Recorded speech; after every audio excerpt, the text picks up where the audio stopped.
Hello everyone, welcome to the Knit Shift episode 57. My name is Laura and today is Monday, June 6th, 2016. If you're new here, welcome. Thank you so much for checking out my podcast about knitting and my life in general as a journalist in Southeast Virginia. And if you are coming back, thank you so much for choosing to spend a little bit more time with me. I really appreciate it. This episode is available on iTunes and YouTube, and I would love it if you subscribed on YouTube if you haven't. I'm on Ravelry as Yarnstormer, Instagram as Laura Mahalski, and we do have a group for the podcast over on Ravelry. If you search for the Knit Shift, you will find us. I have a lot of stuff to talk to you about today. I have quite a few works in progress. I have some winners to draw in our Friend Along Knit Along. We'll just call it the Friend Along. In the Friend Along that ended May 31st, last week, I have a movie recommendation that I have not decided yet if I actually am recommending the movie. But hopefully I will decide by the time I get there in this episode. One more bit of podcast business before I get to stuff. I have a feeling, this is sort of a general caveat, I think my recording schedule might become a little bit more erratic this summer. I have a lot of responsibilities at my job. I have a very big presentation coming due in 2 weeks, and I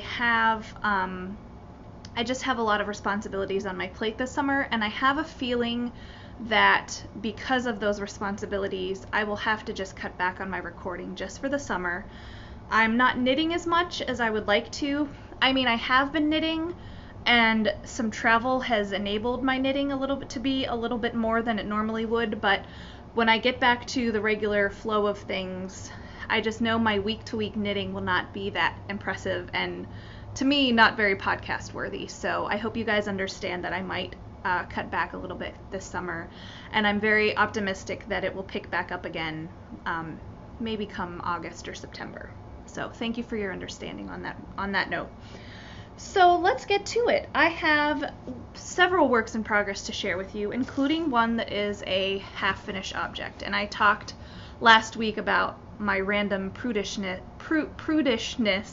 about calling half objects hose. And I don't know why I'm prudish about it, but I am, especially in light of the work in progress I'm about to show you down the road. So I'm carrying this work in progress in my llama bag. It is by Danica Studio. I got this at a gift shop in Richmond, Virginia. It is in no way, I made it a knitting bag, but it is not designed as such. So I have finished one of my online super sock socks. You can see it's not on a sock blocker. That's because this is not a sock for me. This is a sock for my boyfriend's mom.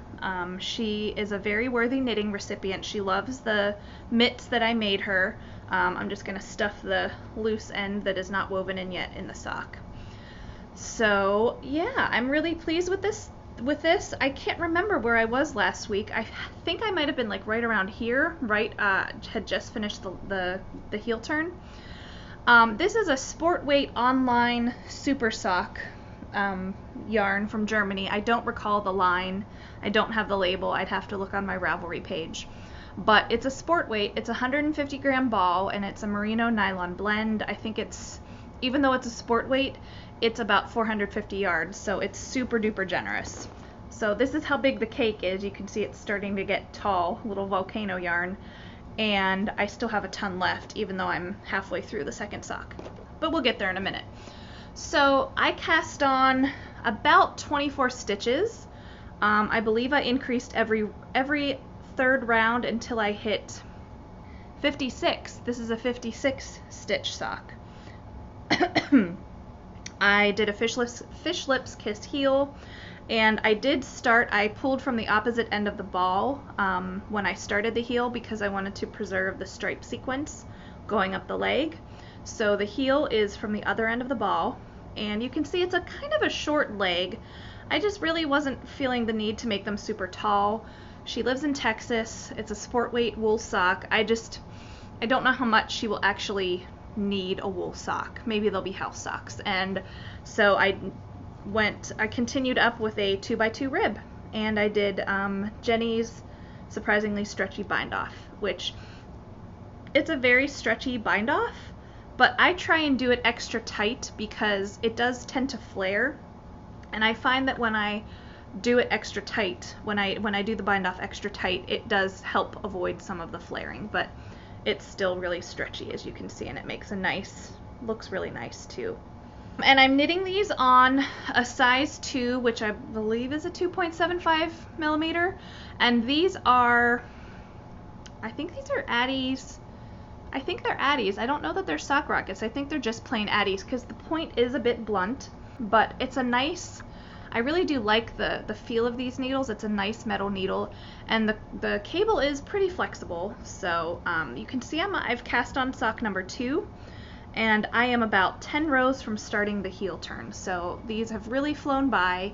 I'm eager to get these done and off the needle, and these will be one of my first pairs of socks for Sock It to Summer, which is a knit along being done by Amanda of the Nada podcast. I'm very eager to participate because I have socks on the brain right now, and I can't wait to keep going with my sock knitting. So do check out her podcast, especially if you're a sock knitter, because Sock It to Summer will be pretty fun. So one sock done, almost half of another so far. My next work in progress you did not see last week, so this is something I worked on quite a bit in Pittsburgh, and the recipient of this does not watch my podcast. I'm pretty sure. I don't know why she would. She's not a knitter, but maybe if she wants to, I don't know. This is for my sister-in-law, so Megan, if you're watching, skip ahead, cover your eyes, whatever. Do whatever you gotta do. It's a crescent-shaped shawl, so it's rather long on the needles already. It's already scrunched up, so it's going to be a little hard to see, but I can at least kind of do this since the stockinette edge is rolling. This is the Eye Blink shawl, and I don't have the paperwork over here. I think it's by Heidi Allender. It's a free pattern. It calls for sock weight yarn, and it's super flexible in that you have to get to a certain number of stitches, but you can keep going in stockinette. So this is just a nice stockinette crescent, and then every row, you knit stockinette and purl back. Each of those, you can keep doing that as long as you want and start the lace whenever you want once you reach that certain number of stitches. So I guess you could start the lace sooner, and then you can do as many repeats of the lace as you want, which I kind of love those sort of flexible patterns that you can make it your own, which is what I wanted. I wanted something with more stockinette than the pattern as written offered. So that's my plan. I'm going to go beyond whatever the stitch number is that she calls for, and then I'll switch to the lace after a little while. So it's this really gorgeous purple gray. This is Hazel Knits Artisan Sock. I hope the colors, it's just such a lovely tonal gray purple with shades of pink to it. I do have the label. This is an 800 yard cake. This is a big wheel. It's a limited edition of her artisan sock. It's 90-10 superwash merino nylon, and the colorway is Nymph. And I really love this. I love this so much. I really wish I magically had another skein of it so I could knit myself a shawl too, but Megan, my sister-in-law, is very worthy and is very much deserving of this. And I'm currently unwinding the ball, the big cake. So you can see it's a big honkin' skein of yarn. Yeah, I'm gonna fix the outside of this cake real fast before we keep going on.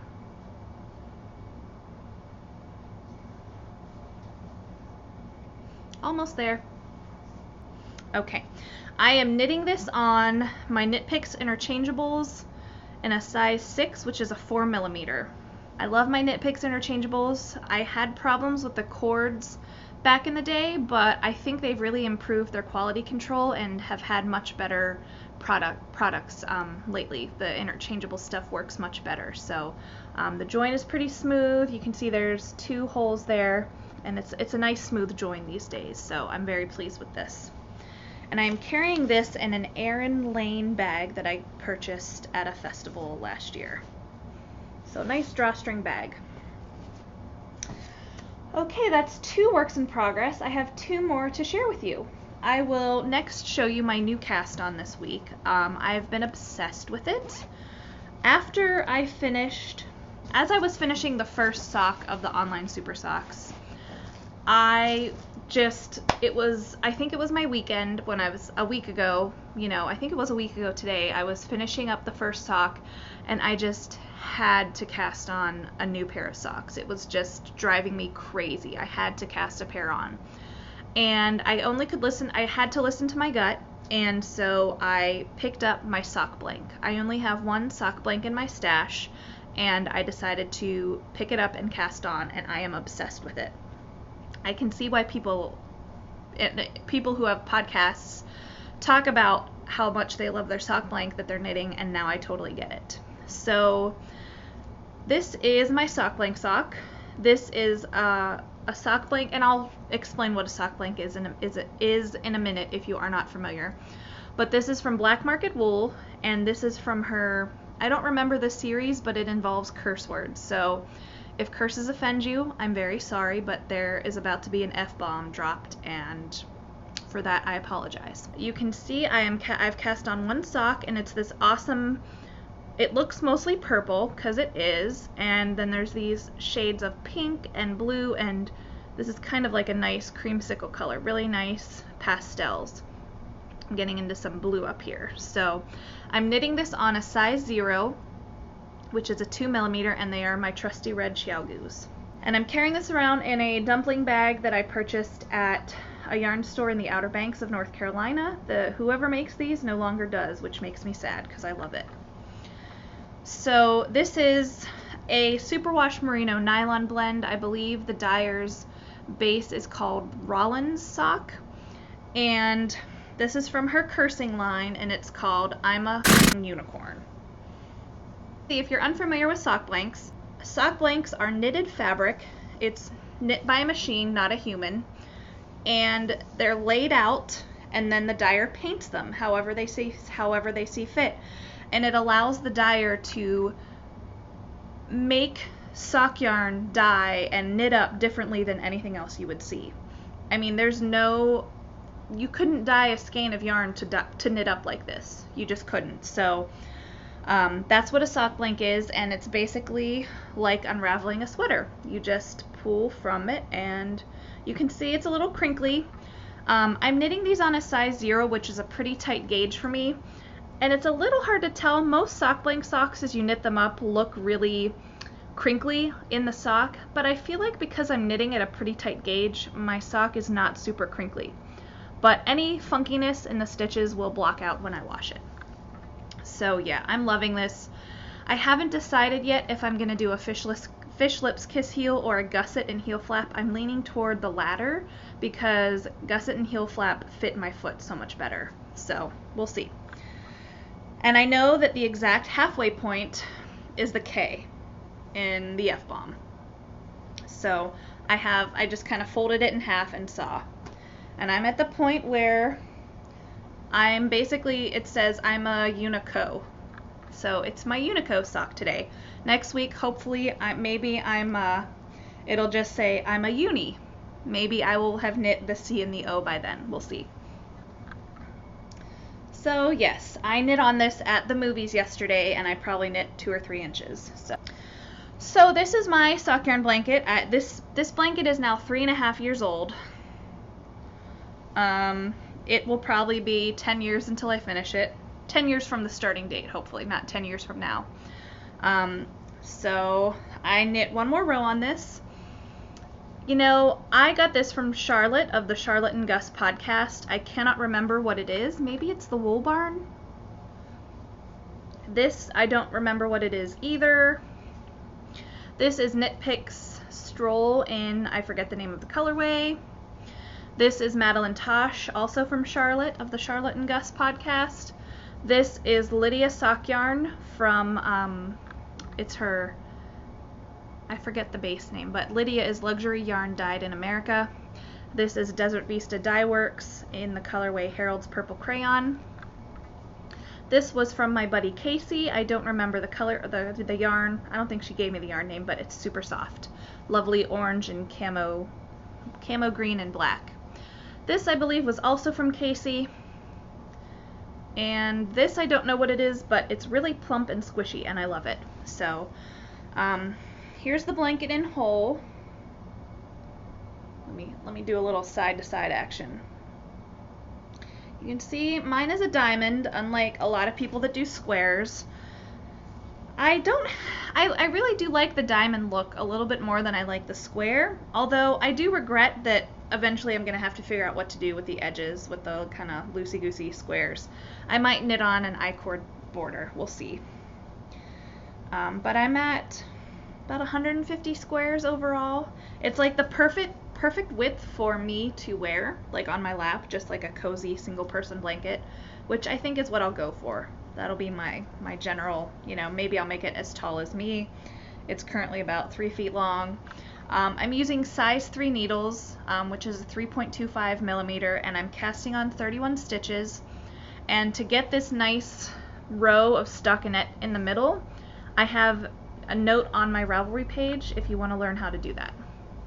Right now, I go around I can't decide what my favorite block is. Right now, it's this white speckly neon. I just think it's so cool. And that brings us to a drawing for some prizes. If you have been watching the podcast for a little while, you will remember that we had the Friend Along starting April 1st. It ran through May 31st. And it was a chance to knit something that reminded you of a friend, yarn that you bought with a friend. It could be a gift for a friend. Basically, you could make the description of the podcast, the knit along, work however you needed to. And we had a lot of participants. I think we had 40 some finished objects, which is fantastic. And we had several prizes, and I will do the grand prize first. I put the numbers of the posts in the FO thread in a random.org generator, and I think there were 44 people, but I can't remember. But I did this ahead of time, and the winner of the grand prize was post number 24, who is Knitting Mary B, Mary in Wisconsin. So congratulations, Mary B. You have won a skein of Dream in Color Smushy in the Scorched Lime colorway. It's a sock weight merino nylon yarn. And you also win a copy of a pattern from Boston Jen. She is the host of the Down Cellar Studio audio podcast, and she has generously donated a copy of one of her patterns to as a prize for this knit along. So thank you so much, Jen. So Knitting Mary B, if you message me on Ravelry with your address, I will get this yarn in the mail to you, and you can let me know which of Boston, you can message me and I'll make the arrangements with Boston Jen to have your pattern sent to you. And secondly, we had a prize for the chatter thread. This was, I think we had about 75 chatter posts, and I again put the numbers in a random.org generator, and post number 53 won, and it was made in England, Lorraine in Berkshire, England. So congrats, Lorraine. You have won a copy of a shawl design by Quilter Caroline, who is a viewer of this podcast and is the person behind Clothesline Designs. And she has generously offered a pattern, a copy of her pattern, Seeds of Change, which is a lovely shawl. So thank you so much, Caroline. And again, Lorraine, if you message me, we will sort this out and I will get this out to you. I will get the shawl out to you. And I should have brought my FO for this knit along into my living room before I recorded. I knit a shawl from Handspun for my friend Casey. I knit kind of a modified Age of Brass and Steam kerchief with the skein that she sent me. And I started a second project, but I'm kind of not really feeling it. It was a shawl design, or shawl knit from yarn I dyed myself. And it's currently in timeout and over by my knitting chair. So that's it for the Friend Along. I don't really have another knit along on the horizon yet. Maybe I'm thinking about doing something with socks. I'm thinking about doing something pegged to back to school. I don't know. We'll see. So if you have any ideas, let me know. I'd love to hear them. And that brings us to my favorite segment, Yarms. I have just a small purchase to share with you this week. This week I had the fortune to meet up with a podcast viewer named Sylvia, who lives in Colorado, but was in Virginia Beach, and I got to meet up with her at my local yarn store, and they just moved locations to a more prominent spot. And so we met up at the yarn club, and I got to meet Terry, who is another podcast viewer who works at the yarn club. So hi, Sylvia and Terry. So I couldn't come to the shop and not walk away with something. So I bought 2 minis for my blanket.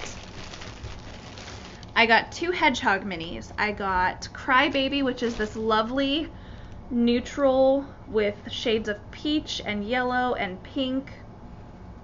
And I just think it is so pretty. It's going to be great. It looks a little crazy blown out, but I suppose this yellow is pretty insane and neon. Looks much more neon in real life than it's letting on here, actually. And the one I really love is Boombox. And it's pinks and blues and greens. Oh, I just think this is so pretty. I love this. So each of these minis is about 80 meters. So it's the sock weight. It's a 90-10 superwash merino nylon. Oh, it's so soft. Oh my gosh. And Sylvia very generously brought me some minis from Colorado, where she's from. So she brought me a postcard, which is so great. And she brought me 3 minis. This is Western Sky Knits in the colorway Rainbow Bright, which is 115% up my alley. I love crazy colors, and it sparkles. This is Cat Mountain Fiber Arts in the colorway Bamboo Forest, and this is super squishy and pretty. Pardon me. And this is also Cat Mountain Fiber Arts in the colorway Sunrise on the Sangre de Cristos. Very pretty. So thank you so much, Sylvia. It was so wonderful to meet you. And now I have some extra special minis to put in my blanket. And related to yarns, I've been keeping track of my yardage this year, both in and out, in terms of what I buy and what I'm using up when I knit. And I have, as of a few days ago, let's say June 1st, 2016, I have reached the point where I am using up more than I am buying, which I really want to keep on that trend. So fingers crossed. If I really don't buy much yarn until SAF in November, I can really make a dent in my stash. So that's my hope. I'm only about 500 yards to the good. You know, I've only the net loss is about 500 yards out of my stash, but still, it feels really good to say that. I got rid of some, like a sweater I started knitting 8 years ago. I just tossed it. I don't even want to reuse the yarn. It's not a color I like anymore. I just tossed it, deleted it from my stash, and that really did help my yardage goals a bit. But I have knit out. I've knit about 2,500 yards of yarn this year, which to me sounds pretty good. That's about a half mile. Not quite a half mile, but still, yeah, I'm pretty pleased with that. And that kind of brings us to our final segment, just odds and ends about what's been going on in my life. I had a really busy week. We had a really big news event happen Thursday night in Norfolk, and I had come home for the night to work on this project that's leading up to my presentation in a few weeks at work, and I get a phone call, we need you to come back. So it was a really late night Thursday. Friday was a long day too, and then Saturday I drove up to Richmond to see a friend of mine from college. If you have been watching this podcast for, the past 10 or 11 months, you will remember that I took a trip to New York City to see my friend who was expecting a baby, and I crocheted a blue and gray blanket, and if I have my act together, I'll add a photo here. I crocheted a blanket for the baby, and I knit a sweater, a Corrigan sweater, for the baby as well. They didn't find out in advance if it was a boy or a girl, and she had a boy. And when I visited last summer, her younger brother was engaged, and he lives in Richmond, which is only an hour and a half from me. And I had offered then, I said, if you would like me to babysit during the wedding, I'd be more than happy to. It'd be lovely to see you. It'd be a great way to meet him, to meet the baby. And yeah, so I offered to do that, and she took me up on it. And I got up to Richmond mid-afternoon Saturday. I didn't need to be there until 2 p.m. I actually got there around lunchtime, so I had lunch by myself and I went to my favorite shopping area in Richmond called Carytown. I actually went to the store where I got this project bag. It's called Mongrel. It's a fantastic gift shop.